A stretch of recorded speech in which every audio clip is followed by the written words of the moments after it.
Hello, and welcome to Your Recipe for Financial Success with me, Emma, and my colleague Becky. In each episode, we'll be bringing you a list of ingredients to help you cook up a storm and master methods to finesse your finances. We'll help you to expand your repertoire and hopefully teach you a few skills along the way. So, clear the counters and get your mixing bowls ready for today's recipe. Let's get started. Just us two today, I hope nobody minds. Where's Julie gone? I think she's at book club. Ah, that makes sense. Have you read any good books lately, Emma? I'm actually reading a book called The Behavioural Investor at the moment. And how is it? It's quite good, but I've been reading it since Christmas, so it's taken me a while to get through this. I've just been so busy. Ah, sounds a bit different to my crime book that I'm reading at the minute then. Yeah, a little bit. Anyway. Should we start this week's episode then? I think we should, Emma. What are we talking about today? So, this week we're weighing out the ingredients needed when writing a will. Excellent. Sounds interesting. Do you have a will, Emma, before we start? I'll be honest, I don't. And is there a good reason for that? Well, I don't really have anything to make a will for, so yeah, I'd say that's a pretty good reason. I would say so too. So, before we start, can you have a guess, Emma, at how many adults in the UK don't have a will in place? Ooh, I'd guess it's quite high. I might say about 60%. You're actually more pessimistic than the figure that I found. So, according to which, in 2018, 54% of UK adults don't have a will. So you're actually slightly pessimistic with your 60%. I'd be interested to see the statistics for this year. With the coronavirus, how many people rushed out and made a will because they were worried? You say that, Emma, but another interesting stat that I found, 5.4 million people have no idea how to make a will. That sounds like most of the population. Well, I did wonder. It sounds like more than 54%, but... Who knows? Who knows? Anyway, Emma, why is having a will important?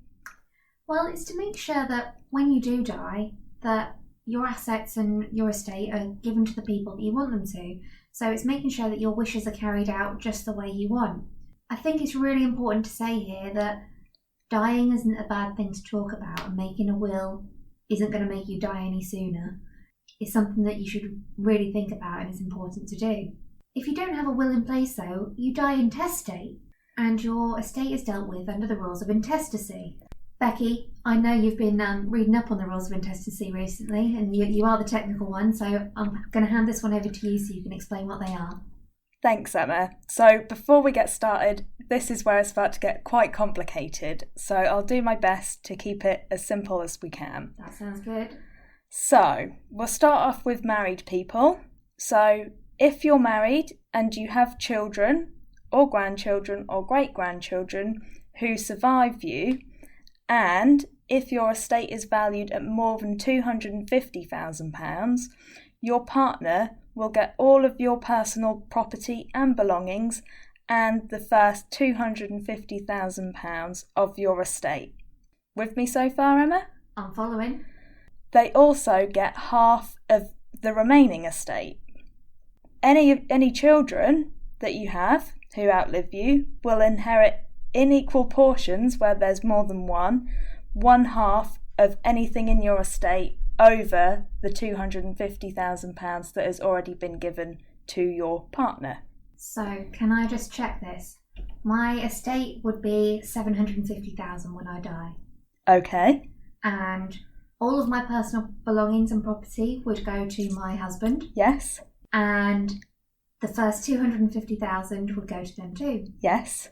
There'd then be £500,000 left. Yes. So half of that would also go to my husband. Exactly. And the remaining half of $250,000 would be split between my children. So if I had two children, I'd get £125,000 each. Exactly. You were listening. Thanks, Emma. I'm glad I got that one right. So I think it's really important to highlight here, before we go any further, that the rules of intestacy won't suit everyone. So, for example, say you have some sentimental items, so perhaps you have a ring, perhaps your wedding ring, that you would want to leave to, say, your sister or your brother, you'd want them to have it instead of your partner or your husband or your wife or your civil partner, then they straight away wouldn't have it. That would go to your partner. I see. The other thing that is probably quite important to mention at this stage is if you're not legally married, your partner, no matter how long you've been with them, how long you've lived together, under the rules of intestacy, wouldn't get anything. Blimey, there's people that have been together for decades that haven't ever been married. You mean to say they get absolutely nothing? That is exactly what I mean, and that I think is the most scary thing about the rules of intestacy. Wow, yeah. If I died and had a partner that I wasn't married to and thought they were going to get everything and then in reality they didn't, how on earth would they cope? You could potentially make them homeless if they live in your house with you. It's really scary when you start thinking about the consequences. That really is. So what about if you're not married? So if you're not married but you have children, your estate would go to your children in equal shares. Which sounds pretty fair. Most people might want that. I would say that's quite reasonable. If you're not married and you don't have children, then your estate would go to your parents equally. Wow, I can't imagine they'd necessarily be needing that, especially, well, they might not even be alive. Exactly. So again, this is where the rules of intestacy don't always mean that what you would like to happen with your estate actually happens with your estate. Yeah. It seems odd to go to your parents. You'd think it'd go to nieces and nephews or something like that. Yeah, or even your brothers and sisters if you like them. So I think I've covered the rules of intestacy at quite a high level. I will post a flowchart on our website following this podcast so you can see for yourself the impact and the implications of the rules of intestacy in a more visual way. That sounds very good, Becky. Even I'm going to check that one out. Thanks. So Emma, what are the things that people need to think about if they're now listening and they think, I think I need to write a will? What would you say to start thinking about? So the first thing to think about is there's no right or wrong answer of what should be in your will and how it should be written necessarily, because everybody wants something different. So I might want everything that I've got to go to my sister and my nephew, whereas someone else in my position might want it all to go to the cat's home. Or to me. Or to you, Becky. It's important to remember that it's your own personal decision what you want to happen. But the first thing you're definitely going to need in your will is what we call an executor. What's an executor? So the executor who is the person that's going to carry out your wishes and act on your behalf when you've died. Okay. Basically, they're going to be sharing out the money and giving it to the people that you choose. You also need to think about your funeral wishes. So whether you want to be buried, cremated, or even something else. There's some wacky things you can do now. There are indeed. How about being put into an eco-pod? I've seen some very odd things to do with that. Some of them I think are really nice, and some of them I think, Yeah, I quite like the ones where you can have ashes made into jewellery, or I quite like the idea of being made into a firework. Ooh, go out with a bang. Most definitely. Are there any other things to think about? If you've got children that are under 18 at the moment, you need to think about what age you'd like them to inherit. So they can't physically receive it until they're 18. But do you want them to have it when they're 18? Would you prefer them to have it when they're a little bit older, maybe 21 or 25? That's a very good point. I know a lot of people, just thinking back to when I was at school, a lot of people when they were 18 perhaps wouldn't have been sensible coming into a lump sum of money. Yeah, definitely. And you've got to think this could essentially be setting them up for life. It's a huge amount of money. And could they be influenced by the wrong people as well at that age? Quite easily so. So if you were to die before they were 18, what would happen is their money would be held in a trust by the executors. A trust? Yeah, Don't worry too much about a trust. We're going to come back to that in a little while, but I'm going to keep it nice and basic today. So what would happen if your children were under the age of 18 and you passed away is the money would go into trust and be held by the executors. So think of this as putting the money in a proving drawer. You would put the money in there and it's being kept nice and safe, and it's going to rise over time, and then at the right age it will be distributed out to them and can be used for their benefit along the way. You mean it's a proving drawer and not a bread drawer like I have written in my notes? Yes, Becky, proving drawer. So we've covered executors and we've talked briefly about children. What else do we need to consider when we're writing wills? So staying on the subject of children, you need to think about who would look after them.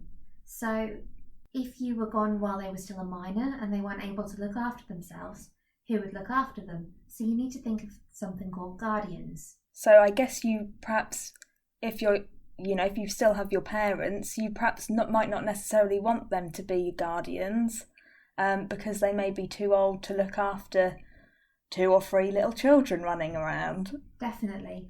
I know my sister's spoken to friends of hers that have got children of a similar age, and they've all kind of made a little bit of a pact there that if anything happens to me, you'll look after my children, won't you? Because my mum and dad would be too old. And so it is something people will talk about quite openly, so don't be afraid to have that conversation. Is there anything else? In your will, you can also make specific gifts. So it could be a gift of money. So I give Becky £100. Oh, very kind of you. Thank you. Yeah, don't hold your breath, Becky. Not happening. Oh. But you can leave gifts of money, or you can even give a specific gift or a possession. So it could be, I'm going to leave this necklace that I'm wearing today to Julie. Lucky Julie. Yes, she is. But you need to make sure that you're nice and specific with the gifts that you do leave, because you need to make sure that your executor is going to be able to identify what exactly it is that you have left to somebody.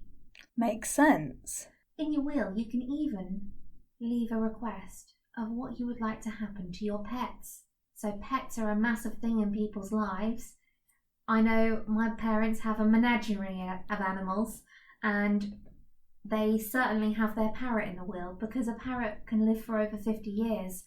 And I was adamant that I did not want anything to do with her. So it's safe to say she's been left to my sister. Does your sister know that? Oh yeah, and I've been told that she gets an extra gift of some money to look after it too. So the parrot's going to be well looked after. Oh, okay then, as long as it's not by you. Not by me. So after all those things have been thought about and taken care of in your will, you then need to think about what will happen with your residual estate. Residual estate? That sounds like something that I scrape out of the bottom of my cake tins quite a lot. Wow, you're doing something wrong there, Becky, if they're sticking that much. Well, I did wonder. So it's not quite the same as what's left stuck to the bottom of the tin.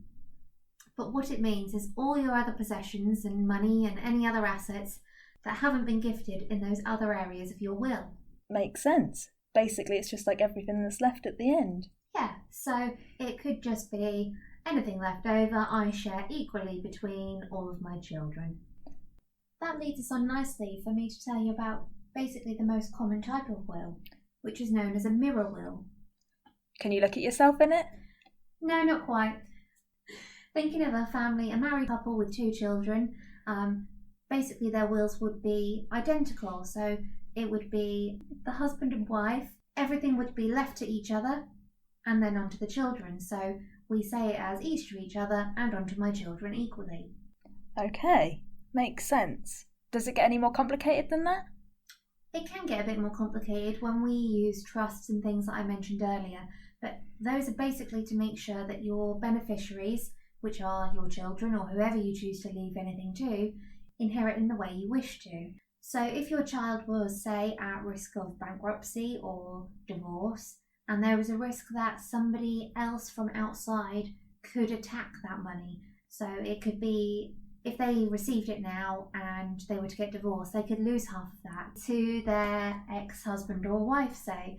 And when you've worked hard all your life to save this money and these assets to pass on to your children, you don't really want to risk that can happen and they can lose it. So if there is an imminent risk of something like that happening, we can use trusts to basically prevent that from happening. Sounds like a very clever tool. It definitely is, but it's definitely something worth taking some advice on to make sure it's being used in the right way. So you mentioned professional advice. Is it possible to write your own will? Of course you can. You can buy DIY kits online and basically fill in the forms yourself and get them signed and witnessed. It's better than nothing because you've got your wishes written down in some way, shape or form, but you just need to make sure that it is definitely going to be doing exactly what you need to do. So it is always worth taking a little bit of advice. So I asked you earlier, Emma, whether you had a will, and you said you didn't. So when should you consider writing a will? So you need to have a will when you've got something that you need to make sure that is passed on to the person that you wish to.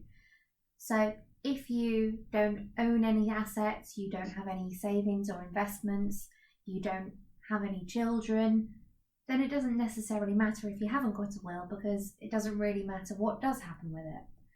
But if you've got a partner that you're not married to, if you've got children, quite importantly, if you've got stepchildren that aren't necessarily adopted but you would want something to go to, that's definitely a time when you need to have a will. Makes sense. It's also important to remember the effect that getting married or divorced can have on a will. So if you get divorced, your spouse or partner would just come out of your will. So all of your will would remain valid and everything else would be carried out, but what was left to your husband or wife originally wouldn't go to them, but the rest of your wishes would be carried out and then the residual estate would be distributed as you wish. But if you get married and you've got a will in place, it invalidates your will immediately. So, Becky, I know you got married last year. Have you updated your will since? Of course I have, Emma. I'm glad to hear it. And with that, we've completed today's recipe. We hope you have enjoyed following along with us today and cooking yourself one recipe closer to a financially secure future. If you've enjoyed today's podcast, you can head over to www.recipeforfinancialsuccess.co.uk, where you can find more information and a list of ingredients from today's recipe. For more hints, tips and tasters, find us on Facebook at Your Recipe for Financial Success. Thank you for listening and see you next time.